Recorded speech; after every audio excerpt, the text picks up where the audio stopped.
us. Yes, it does. Tune in, tell a friend and join us to discuss topics that affect us, whether personal or political, local or international.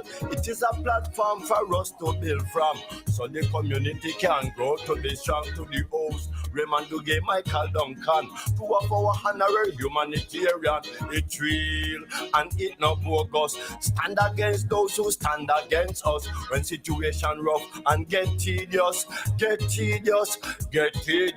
Community focus, community, yo, we have to adjust. Community focus. Ask the Almighty, Him will guide us. Community focus. Live up.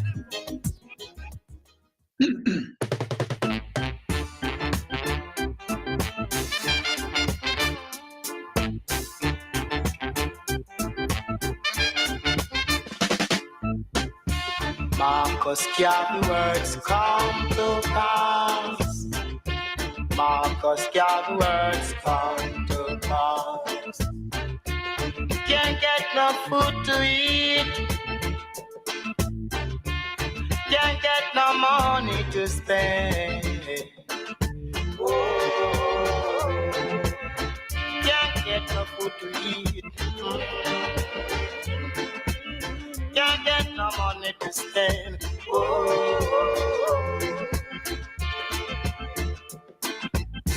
Come, little one, oh, let me do what I can for you. And you, hello. Come, little one, come. Oh. Wonderful time. I trust you're having a wonderful time. I trust you're making the most of it. Welcome to the Community Focus radio program. This is Michael Duncan, President General Michael Duncan, live, and I'm here in Liberia, West Africa. It's always an honor to be here in Africa with our people, with the culture, with the food, with the environment, with just everything, my brothers and sisters. It's a wonderful day. It's a wonderful time. We're looking to having a wonderful day today, where we have Brother Raymond Duguay there in New York City, and we have my good friend Winston Clark from out of London. Winston, I know it's early in the morning in London, just like where I am. How are you, my dear brother?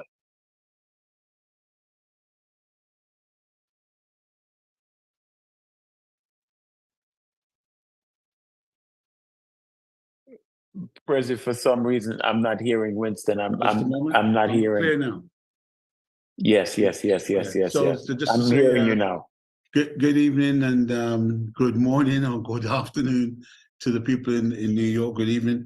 Mike, it's a pleasure to be with you on your show, and I'm looking forward to a really healthy discussion.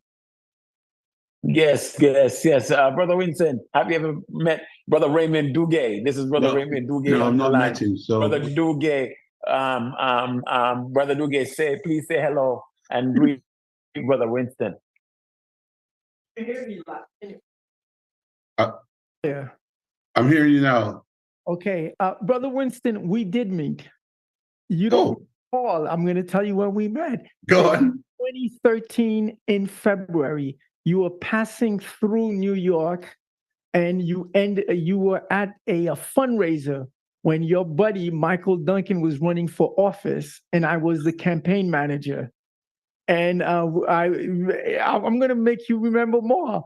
I was sitting and talking to some young lady, and you said, "Oh, this is a smart man. He's talking to the lovely ladies." Do you recall that? Me said something like that? Yes. And well, we had spoken years before. I think. Okay. I think Mr. Duncan was trying to organize a a benefit soccer game. All right. He asked me to give you a call, and you were in England. Huh. I think your memory is brilliant. It was probably 2001. And he was organizing a soccer benefit. I think it involved the greatest footballer out of Africa. I think Absolutely. his name is George Manawer. Yeah. Still the president of Liberia until January. But Mr. Duncan asked me to give you a call, and I called and I spoke with you. But we actually met. Actually, it was February. In fact, it was on Merrick Boulevard. President General, do you remember the catering hall? I think it's 225th or 227th Street on Merrick, right? Yes. I remember Winston was there, right at Merrick and 225th. Yes. Wow. Yes, of course. And not only that, but I always wanted to meet you because Michael Duncan is always talking about you. I said, well, I got to meet who? We go back a long way. So it is not the first time that we've met. Yeah, my apologies. Okay, no problem. But welcome to the community-focused UNIA Rock Media. And today is Monday, November 27, 2023, with your host, the Honorable Michael R. Duncan, the President General, the 10th successor to the Honorable Marcus Mosiah Garvey, our President General, the Honorable Michael R. Duncan, who is where he belongs, in Africa, West Africa, in Liberia, and he's entertaining his longtime good friend, soccer sponsor, soccer Clark. And my name is Raymond Duguay. I'm the co-host, and I'm at your service. So welcome, Brother Winston. Thank you. Yes, thank you. Welcome again, Brother Winston. Brothers and sisters, if you're listening, I met Winston Clark in 1995, December 1995 in Milan, Italy. That weekend we were going to have, that week they were going to have the award for the World Player of the Year. And that's where I met Winston. After meeting there, we went on to do a game in Jamaica. And it was amazing. But before I go into anything else, I'm going to say something to Winston. And I'm going to ask him if he remember. In 1996, we traveled to Barbados and we traveled to Jamaica because we were promoting the game. And when I went to Barbados had the football president there at that time. Name was George Lascaris. That's right. And I said to Brother Winston that I could tell that George Lascaris is a Garveyite. And why I could tell that, and vice versa. We were speaking about another football president, and I said I could tell that person is not. Mm-hmm. And based on the circumstances, after looking at the facts, we were able to decipher exactly what I said. Do you remember that, Winston? Absolutely. Yeah, I think it was one of those observations that at the time I had no idea why you would know that, how you would know that, but it proved to be spot on. Very good, very good. Winston, we here on the Community Focus, we address all the issues relating to Black people around the globe. And of course, we're involved in football the world over. You have been involved in the football business for a long time. Tell us about the football business as it relates to Black people. How do you see it? We know we play the game, but also do we help to manage the game? Do we coach the game? How do you see our involvement now and in the future? Okay, so you've taken the listeners and viewers back to 1995, and in fact, we were instrumental in doing a game in Jamaica in '96. We had a game planned for Barbados, which unfortunately couldn't happen at the time, but it gave me a kind of insight into developing football in the Caribbean region. My family's background is Jamaican. I've got Jamaican connections, so of course it was a natural fit to be involved with Jamaica. And as you will recall, it was never an easy road. It was always a struggle against the system, the Right. leaders not really believing that you can deliver. And here we are, 20 odd years later. And I think it's fair and right that I can say that I operate exclusively on behalf of the Jamaican national team and organize all their internationals outside of Jamaica on behalf of the men's senior team, especially. And I've also done some work for the women's national team. Now, it's taken a long time to even get to the point where one is even trusted to do the logistics and the planning and the preparation and the negotiations to make these things happen. And I think, as I said to you a few weeks ago in a conversation, one of the things that our people are suffering from is this idea that if you're going to do something of that nature, you have to be white. If you're going to be leading an organization, you have to be white. If you're going to be a technical director, you have to be white. If you're going to be the head coach, you have to be white. And I think one of the challenges that we have today still is convincing people in power that they themselves are Black and they are supposedly doing a good job. So they need to trust and empower other like-minded Black people to do as good a job, if not better, because we can do things, astronomical things together. But when we have this kind of divisive attitude where I don't trust you, you don't really trust me, I want to do a project, I'll call a white guy in, it kind of negates the trust element.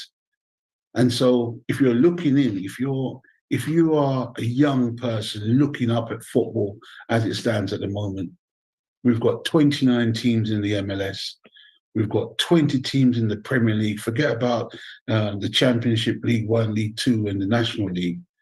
But you don't see any representation of Black leaders, coaches, head coaches in this environment.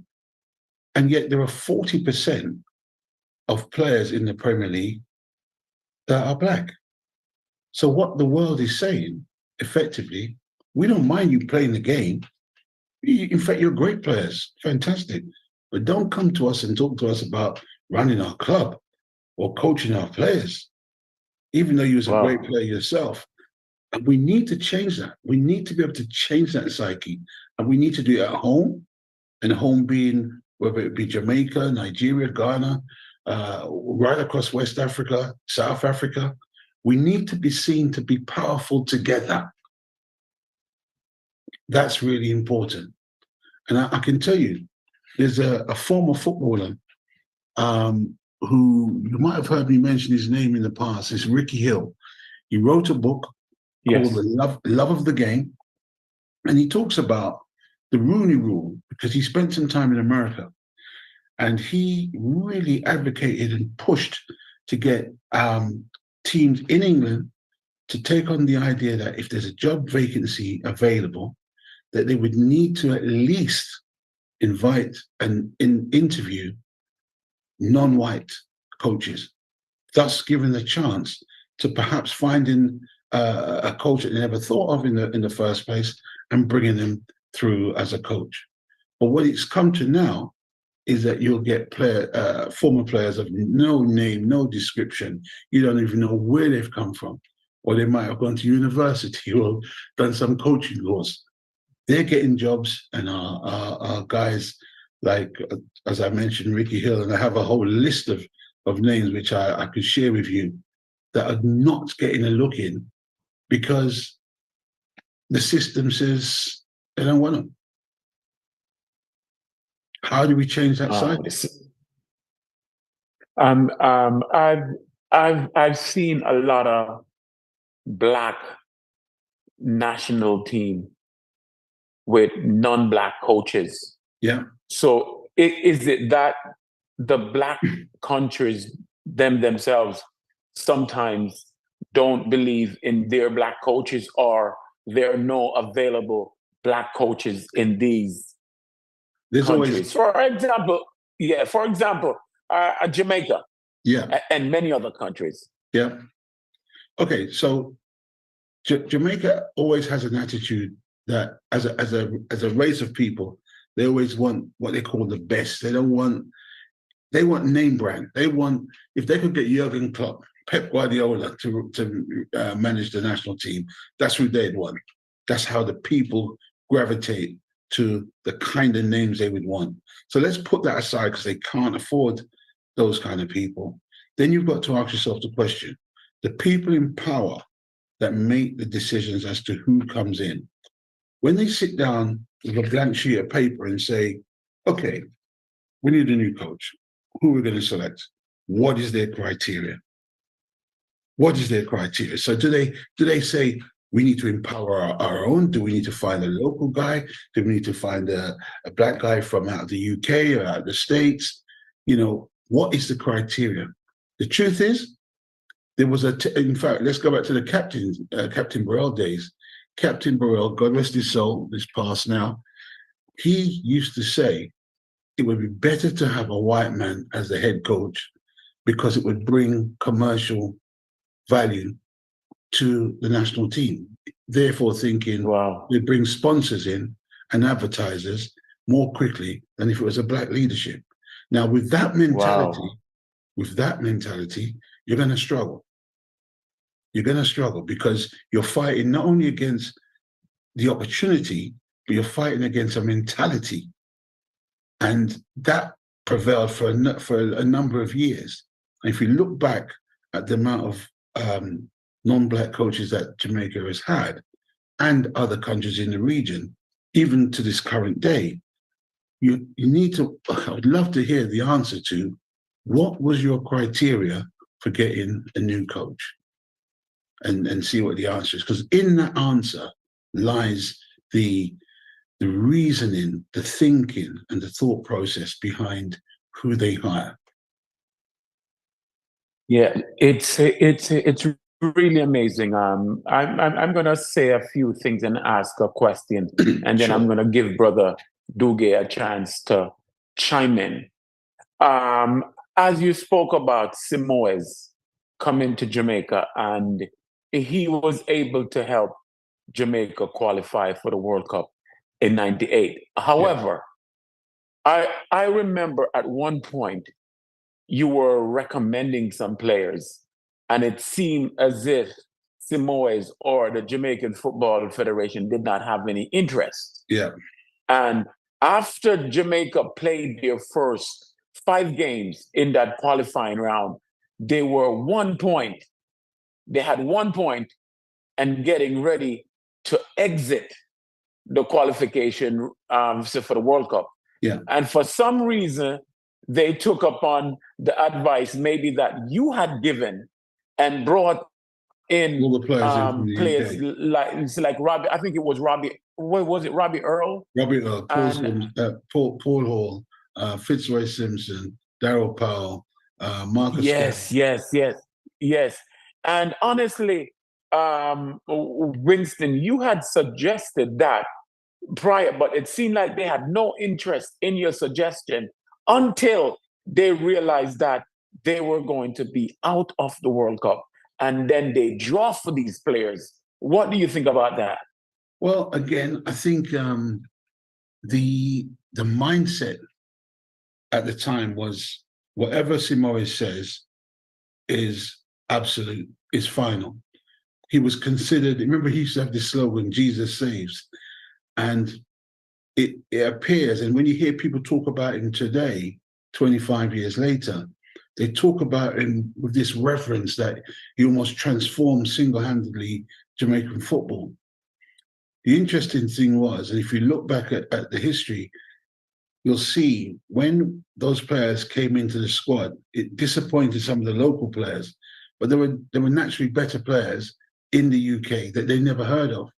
And opening this market to Jamaica in the first instance, opened the Yes. UK market to Trinidad, it opened it to Dominica, opened it to Grenada, to Guyana, and now now, if you look at national teams in the region, at least 4 or 5 players are coming out of the UK, because it's almost like a realization that there's a whole new market in this part of the world that can help them survive. But Mike, just to go beyond that slightly, because calling for players outside of your region is one thing, because that helps to bolster what you're doing. But what you need to be able to do is develop at home, so you have an infrastructure that develops the youngsters on the ground in Jamaica. Why? Of course. First of all, it's continuity. It means that it's like sowing seeds in a farm. You're growing for the future. They, in turn, will develop and then will probably go abroad. But their development will be started from home. Then the next generation will come along, see that development, and they'll want to be part of it. And so if you have that network of development going on, in the long run, you can save money even going abroad looking for players, because it costs quite a lot of money flying these guys back and forth when you could have them at home, Yes, growing yourself. So of course. it's a very complex position that the Caribbean football structure, or the football structure controlled by countries of Black origin, so whether it be in Africa or the Caribbean, it's complex, but it's not difficult to navigate if you understand the landscape. And the landscape is, you've got players, for just using Jamaica as an example, you've got migration in Canada, in the USA, in the UK, and then you've got your homegrown players. If you work as a unit, you can develop that, grow these players, and move them on. And that's one of the things that is missing from the economy of Jamaican football at the moment, because the money that is then spent on these players when they go abroad is not paid to Jamaica, it's paid to the clubs that they end up going to after they leave Jamaica. So Jamaica doesn't end up getting that transfer fee. They might get a percentage, but they don't end up being the supplier of that player to the clubs. So that big finance doesn't reach to Jamaica, and that's a big problem. Yes. The next statement I wanted to make with it, when you and I were doing that game in 1996, and while planning the game, I remember we sent a sponsorship letter to Air Jamaica, asking to give the sponsor. I'm going to mention 2 things, and then I allow you to comment, because then I want Brother Dugay to chime in after that. I remember we sent a letter, a well-written letter, to Air Jamaica, asking Air Jamaica to sponsor the game and the event. I don't know if you remember what Air Jamaica said to us, but I'm going to make the other statement, and then you answer both. And then also, when we finally reached Jamaica, we had gotten certain sponsorship. And there was a company in Jamaica that Captain Burrell, at that point, you mentioned that we were going to get money from this company in Jamaica. And Captain Burrell said, Winston Clark, are you sure? Are you sure this company is going to give you money? And you said, yes, Captain, this company committed. Then Captain Burrell asked you, Winston, did you meet with these people as yet? And you said, no, Captain, I didn't meet with them yet. And Captain responds to you at that point, Winston, don't meet with them until after you get the money, because the reason they're saying yes is because they think that you are white. Please comment on those 2 topics. Then I'm going to move into Brother Dugay. Please go ahead. I remember that. I can't quite remember what Air Jamaica said, because if you remember, we ended up getting the sponsorship from American Airlines. But I do remember the comment from Captain. And again, Mike, what it really speaks to is the mindset of the man.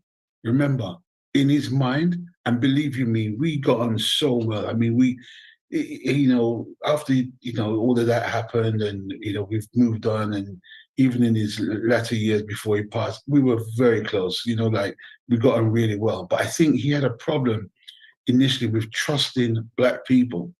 That's what I think, because in fact, on the internet somewhere, there's a quote of him presenting Coach Schaefer at his house, and he was saying, "Oh, this is what a coach should look like.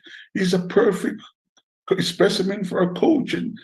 And so in his mind, as far as success is concerned, it needed to look like Coach Schaefer. Blonde hair, white guy, Yes, old, whatever, but he's not Black. Because for whatever reason, Captain Horace Burrell did not believe in the fact that you could be good and successful and trustworthy and be a Black person. He just didn't believe it. And it's in his latter years that he began to realize that was a really bad mistake, because so many things happened along the way. And he realized where he didn't experience prejudice and racism in Jamaica, but when he traveled, when he went to the States and when he came to the UK, he encountered it and couldn't believe it. He didn't even know it existed. In fact, we sat down one day and we spoke about, he asked me, what is this racism? What is it? He didn't understand it. So in his world, wow, he didn't really have any kind of semblance of what it was all about. So in some ways, it's almost like, I would be complaining about someone that's ignorant of the facts. And he was beginning to learn, but unfortunately, time caught up with him. Yes. The exact thing that Air Jamaica said when we sent the sponsorship letter to them, and I never forget that. Their exact response was, "This is not our sport." Air Jamaica response, "This is not our sport." What they were saying at that time is that football was a ghetto boy sport and they weren't going to sponsor it. And fortunately, we sent that same sponsorship letter to American Airlines, and American Airlines, they were able to give us the sponsorship we asked for and more. So it's a struggle, and the struggle continued. Brother Duguay. President General, I'm enjoying this so much. So, I really don't want to lose track, but here's what I remember. I didn't know Michael Duncan in 1995 or 96, but friends and comrades and brothers in struggle, he would be. And I think Captain Burrell said, "Michael, you seem to be an intelligent young man. Why are you getting involved with criminals?" It's about nothing. Much more intelligent. Hold on. To quote what he actually said, he said, "Mikey, them man are thief." Yes. Honestly, you remember Winston. He had no belief in it. So when President General, you'll forgive me for calling him that, when he told me that story, it resonated with me. And you know what? And this is exactly why we're UNIA. I mean, Brother Winston, those people, white folks, they don't even make up 10% of the planet. It's actually there's not enough weapons, not enough armaments for them to control the other 90. They've got to convince us that their ice is colder than our ice. And we believe it. And it's functional. It works well for them. So Captain Burrell, it's unfortunate, but can you imagine the highest authority in Jamaican football making decision is thinking?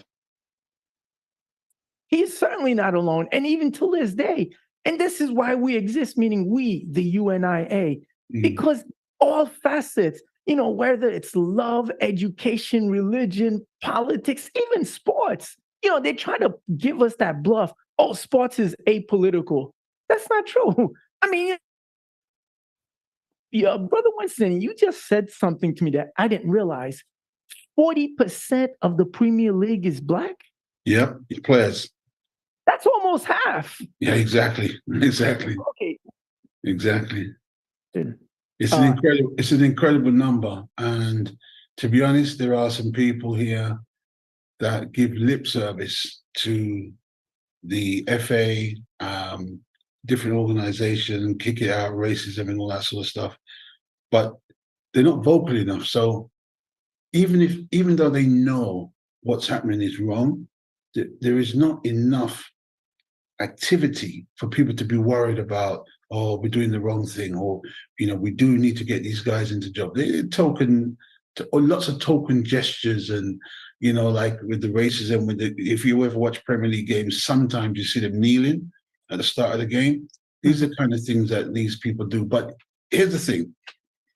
When you look at a conversation that we're having right now, if we really got deep into race, we can dissect it. We can have an opinion. We can challenge it. But when you're not affected by it, how do you have an affirmative position that's going to then influence and affect someone who is Black? So you're not Black, but you're taking decisions that affect people that are Black, and yet you have no idea what they're going through. I'm not sure that's the best way to go. I really don't. I'm sorry, I don't follow. Okay, so I lost. A situation happens. Let's say, I don't know, you were racially abused at a football match, for example, and then you have a panel of people investigating that are all white. They then take. Okay, I get it. Exactly. So they take a decision or an action. They might levy a fine, and they're doing it from a strategic point of view or a legal point of view, but without the emotion of understanding what it really means to be verbally and racially abused by someone for no particular reason. And these are the people that are leading a situation like that, and with no involvement from Black people. And if there is, it's a token involvement, because whoever's supporting them is probably just doing it because he's got a job. Apparently, we have a diversity director or something of that nature. I've heard his title, but I have no idea what he does or what his department does and what influence they have over football. Because as you can see, we still don't have any jobs as leaders, as managers, as coaches in football clubs in the UK, other than Darren Moore currently at Huddersfield. Okay, Brother Raymond, hold it right there. Let's take a quick break, and we're going to come back and continue that conversation with Brother Winston Clark. So hold it right there, brothers and sisters.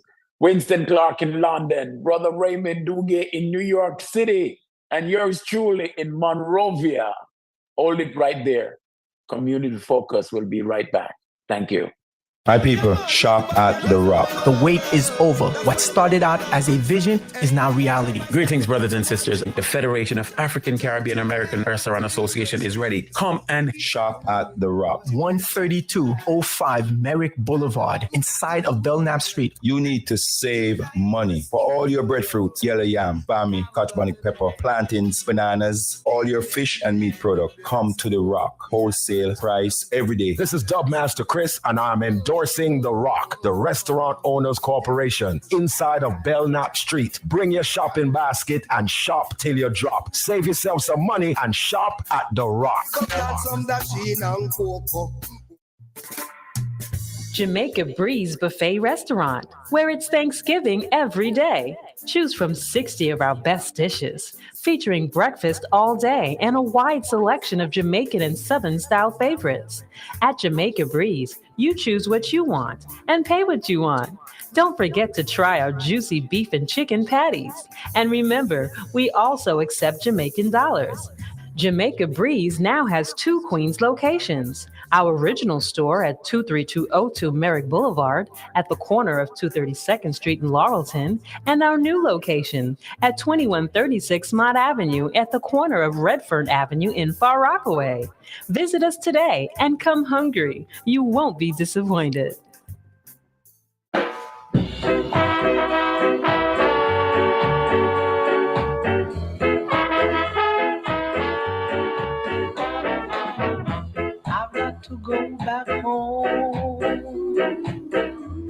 this couldn't be my home. It must be somewhere else, or I would kill myself. Cause I can't get no close to it, can't get no food to eat, I can't get a job to get bread. That's why I've got to go back home. If I've got to walk, if I've got to sing, I've got to go back home. There is no gladness, nothing but sadness, nothing like a future here. I've got to leave this land. I've got to find myself on some other side. Yes, I just yes, can't brothers and spend sisters, this a very life good of rhythm again. living. That's Lord, Bob man did. The brother said, I gotta go back home. I can't get any food to eat, can't get no clothes to wear, can't find a job in this place, brothers and sisters. That's why we as Africans, we have to go back home. They say China for the Chinese, Europe for the Europeans. We're saying Africa for the Africans, those at home and those abroad. Brothers and sisters, we go back twice a year with a group of people to see Africa for ourselves. No longer do we want people to tell us about Africa. We must discover it for ourselves.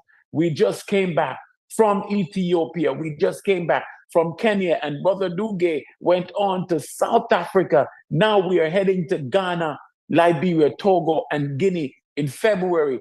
If you haven't booked as yet, brothers and sisters, you need to book that trip and you need to be on the platform, be a part of the Lion Historian team in Africa. Join us in Ghana. If you want to book, reach out to Brother Raymond. Brother Raymond, please give your number. Okay, 718-570-7350. Again, 718-570-7350. Your down payment of $2,000 is due November 30th, this Thursday, November 30th. Please make out all checks payable to the Black Star Line Shipping leaving Friday, February to Ghana to go back and reclaim our lost greatness. And while we're in Ghana, we will visit Togo. And then when we get to Liberia, well, for some of us, we get our citizenship. So please come, be sure that you're at the swearing-in ceremony. So while we're in Liberia, we will also spend one day in Guinea. So that's really 4 countries: Ghana, Togo, Liberia, and Guinea. You don't want to miss it. $2,000. Please have it ready this Black Star Line Shipping and Travel. 2 weeks, we'll be back March 1st, 2024. Please come with us. Okay. President General, back to Brother Winston. And before we yes, get brother, back, I've got to give some shout outs to Sister Doreen Bay. She's from the Detroit, entertain me all with their meetings, what's going on, and what to discuss for the upcoming president's meeting. So I promised her I would give a shout out. Sister Doreen, such a sweetheart. Okay, and President General, this Thursday, November 30th, the down payment is due. We're also taking our bi-weekly trip to the East Jersey State facility to be with the Rastafarian community. President General, the question they have for me to you: when are you coming to grace their presence? They need you in Rahway. So what is your answer, President General? I can't wait to go. We have to keep pushing because my paperwork, I haven't heard back from the officials to be able to finish the processing that will allow me to visit. Okay. But I'm ready. Okay, ready, willing, and able. Okay. One more President General, it looks like Barbados will be inaugurating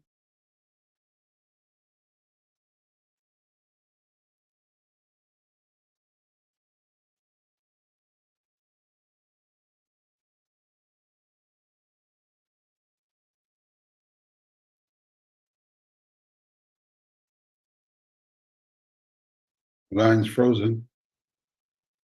Yeah. The line. Say, hearing Brother Winston? Yeah, I'm hearing you. Well, not Brother Raymond. Yeah, I don't know what's going on with Brother Raymond. So we're going to continue until Brother Raymond. Brother Winston, I want to ask you: do you know a player named Kyle Duncan? Yeah.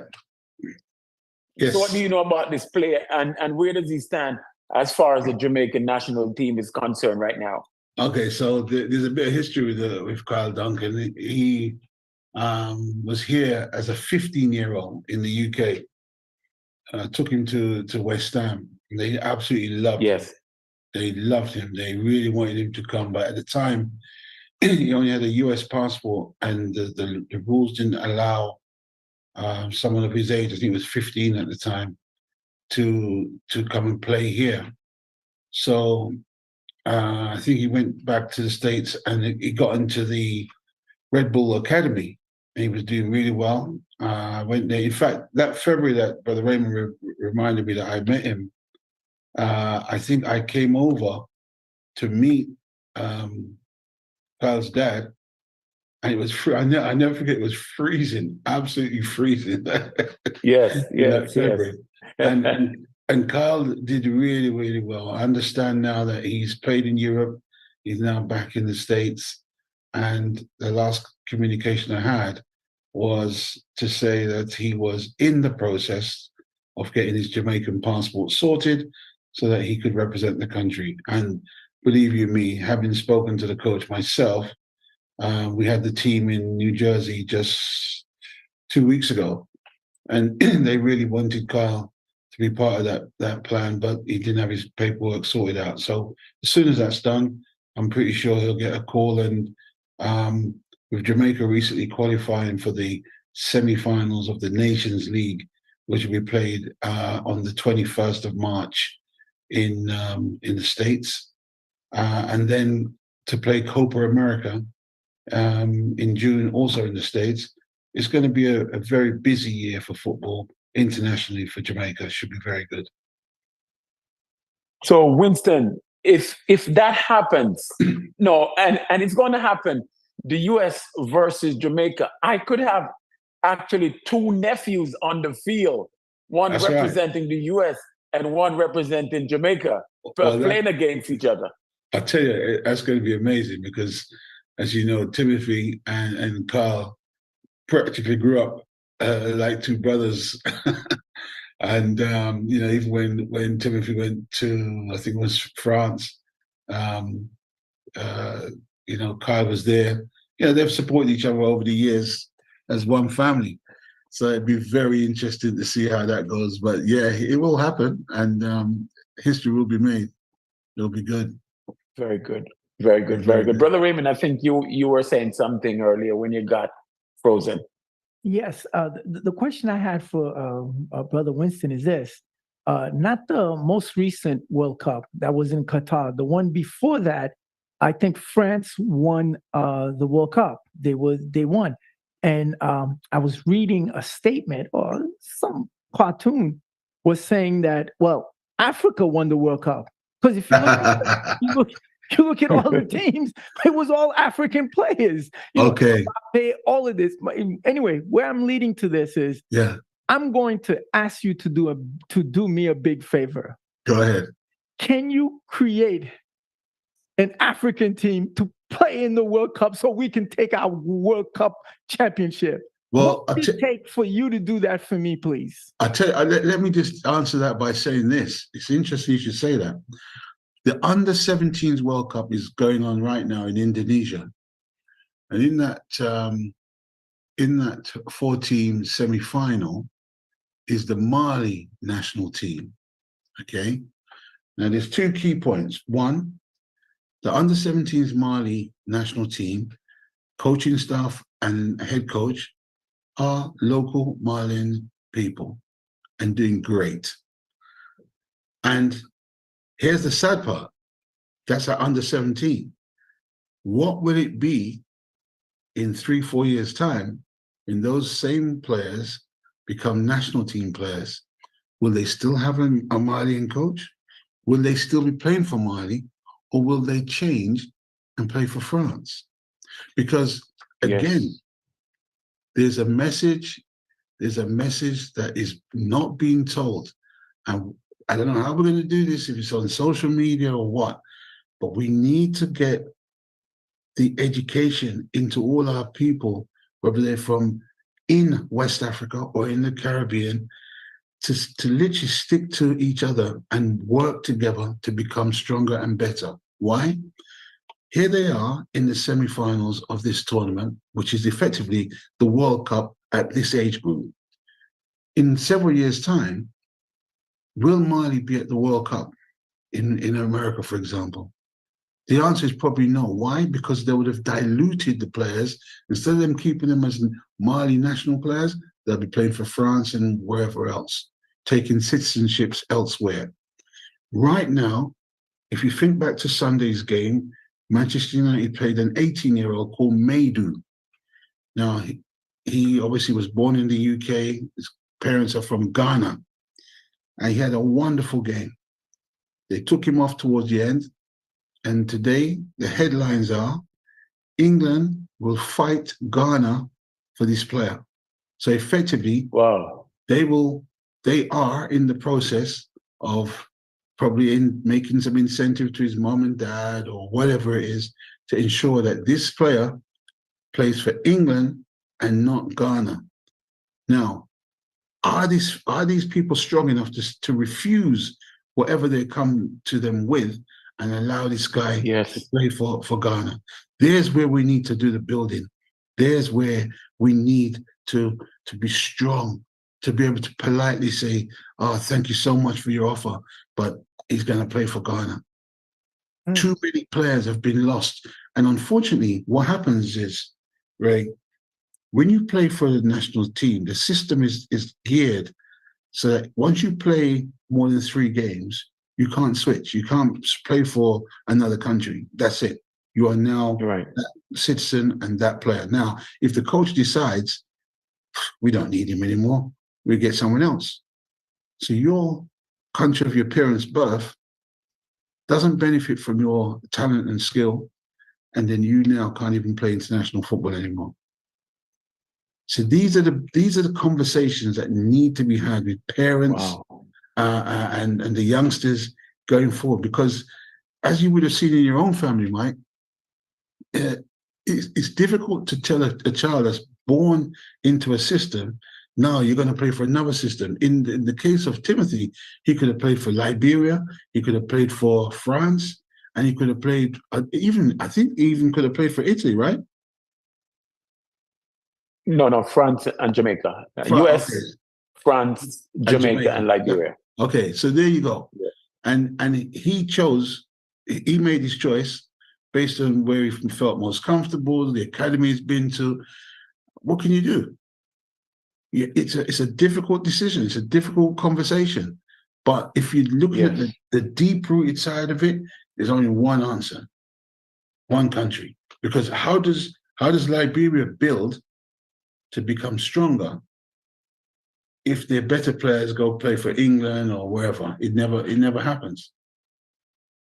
That's what we got to work on. Yeah. That's what. Let me ask you, Brother Raymond. You plan, I think, all of Jamaica international games. Yes. And there are a whole lot of stereotypes out there.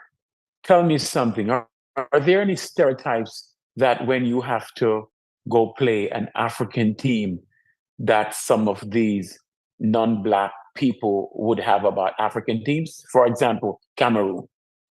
Oh yeah. When the current coach came in, we'd already done the contract for Argentina and for Cameroon. He didn't particularly want to play Argentina just because it was Argentina, and obviously if you're a new coach, new job, you're probably scared of what could happen in terms of Argentina's performance. But then when he was told about the Cameroon job, he was like, it's going to be a total disaster. Only because I don't know I have no knowledge of whether he's got experience in Africa or not. But his impression was it's going to be a disaster, facilities are not going to be good, etc., we should cancel. Well, the JFF was strong and said, no, we're not cancelling. We signed the contract. We're going. And after, he actually complimented the Cameroonians on everything they did. The training ground was first class. The facilities they provided was first class. The hotel we stayed in was top drawer.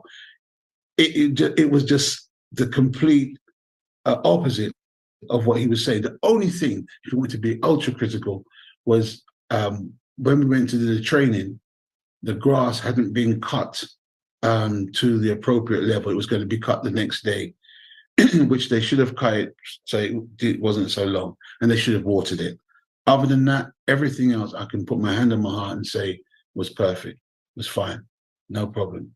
But again, it's about your experiences. If you're not prepared to have those experiences and you channel everything down the European route or down the American route, you'll never experience what Africa or the Caribbean is really about. So we need to take charge lead.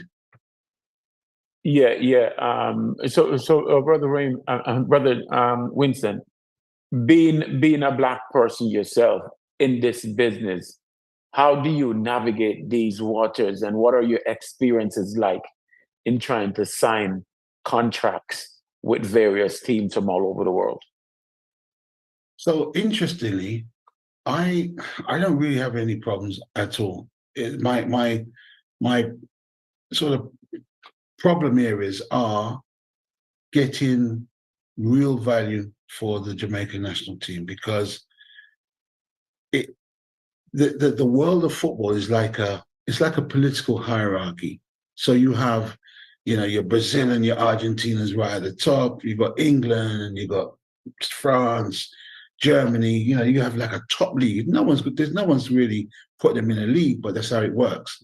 And if you look at the friendlies, you don't really see friendlies like, say, Jamaica playing Germany or Jamaica playing Italy, because they're not interested in that. They're interested in playing Germany versus France. Why? Because if they play in France, they get 80,000. If they play in Germany, they get 80,000, and they pool the money and they get fat together. You bring Jamaica in, suddenly you've got to be sharing with someone outside. We're not going to bring 80. We're not going to bring 40,000, not even 30,000. But you're having to share with in their minds, a lesser country, and so they don't want to do that. TV rights, etc. But I don't really have that problem, because once I go after a contract, what I tend to do is work out what moves do they have next. So do they need to play us, or do they want to play us? So sometimes I get games because they need to play us. So they might have been planning to play ABC International. They can't get ABC, I know that. So they come to me and they go, "Oh, Winston, any chance we could play Jamaica?" And I'm like, "Yeah, for sure, we can work something out."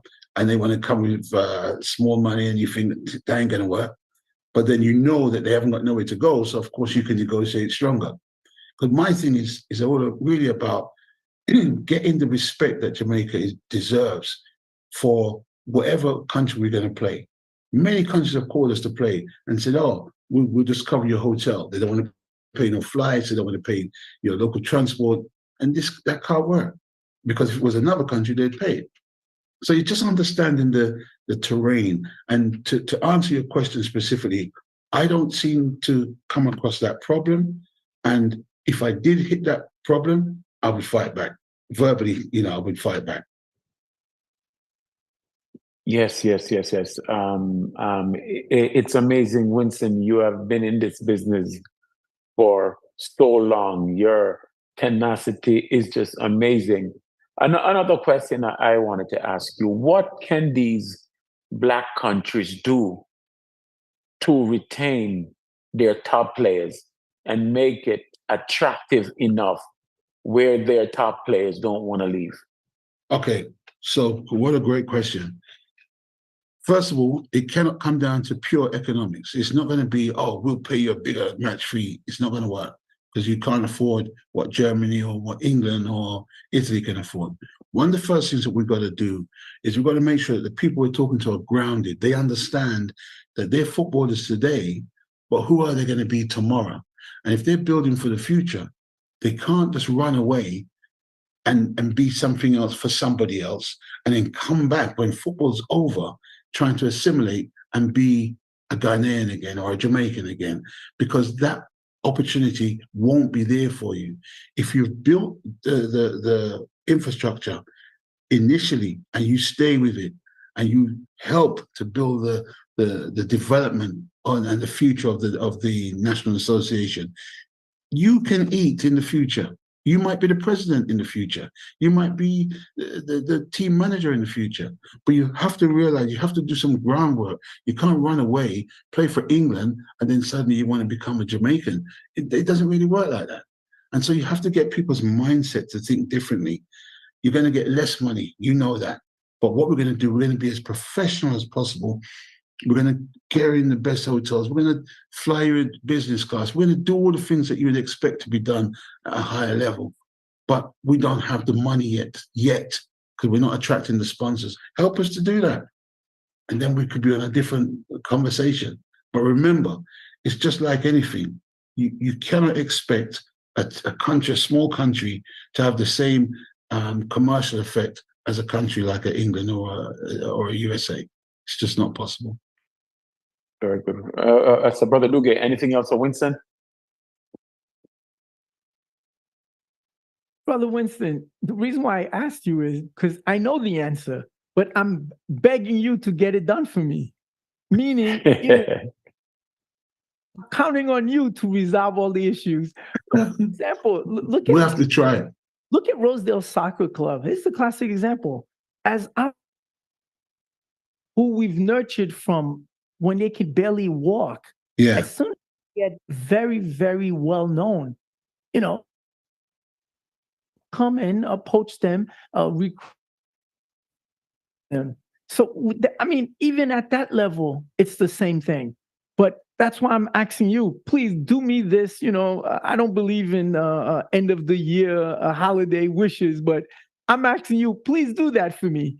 See what you can do, build a super African team for me. Go out and bring the gold. So that's my wish and my desire. Thank you. In our lifetime, you're going to see it. You'll see it. I'm absolutely certain about that.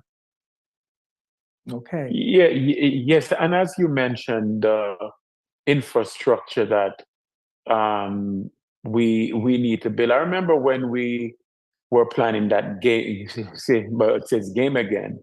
Yeah. You did speak to Captain Burrell about that time, about putting some of the proceeds into the infrastructure, into a youth program in Jamaica. And that's something that we have to begin to do to see the value, because we have the skills, we have the talent, but they're all over the place. Other people will take our players when they're 15 and just transform them. Yeah. We have to make sure that we can do that system at home. We can make that work for us. Brother Winston, this is the UNIA platform we have created here, where we're doing our community-focused program. This is the only program right now we're doing on this platform, but come the new year, we expect for this program to be staffed 24 hours doing all kinds of shows. We would like to have the Winston Clark Football Hour, where you're going to update us on all the happenings of football. So it's a conversation we're going to have, Brother Winston, about how we can bring more of this type of information to our people. No problem. That'd be fantastic. Thank you. Okay. Yeah, you're very welcome. So, Brother Winston, any final words, any final statement you want to say to our listeners? Absolutely. First of all, thank you very much for having me on. Really enjoyed it. I think it's really important that we can try and continue this kind of dialogue, so we can just spread the word, just as how you're spreading the word unilaterally about the development of Africa. I think there's a very similar pathway in sport as there is in the commercial side, and we need to keep the unity going, because, as we always say, our unity is our strength. Very good. Very good, very good. And congratulations again, brother Duge. Final words. One God, one aim, one destiny. Brother Winston, we're going to be creating the UNIA division in London. Guess who's going to be involved in it? Tell me. That's you. We got our first member already signed up. Thank you, Brother Winston. Thank you. Yes. So it's that time of the day. Brother Winston, thanks again for staying up this time and having this conversation. As I said, we have been friends since 1995, the day we met in Milan, Italy. And we have been here since. We have done a lot of things, a whole lot of traveling together. Jamaica, Barbados. I visited England. You visited New York. Know your family. Yeah, you know mine. And it's just an awesome thing. So I want to thank you for a lifelong of strong memories and a great relationship. Thank you. The work will continue. Brother Duge, please close us out. Okay, please, all of you out in UNIA Rock Media Community Focus Land, please raise your right black fist and repeat after me. Africa. Africa. For the Africans. For the Africans. Those at home. Those at home. And those abroad. And those abroad. One God. One God. One aim. One aim. And one destiny. One destiny. Long live Africa, long live the UNIA, long live the Honorable Carlos A. Cooks, long live Jean-Jacques Dessalines, and long live the Honorable, finally, long live your President General, the Honorable Michael R. Duncan. See you tomorrow on UNIA Rock Media. Have a good night. Thank you. The Community Focus Show is brought to you by Jamaica Breeze.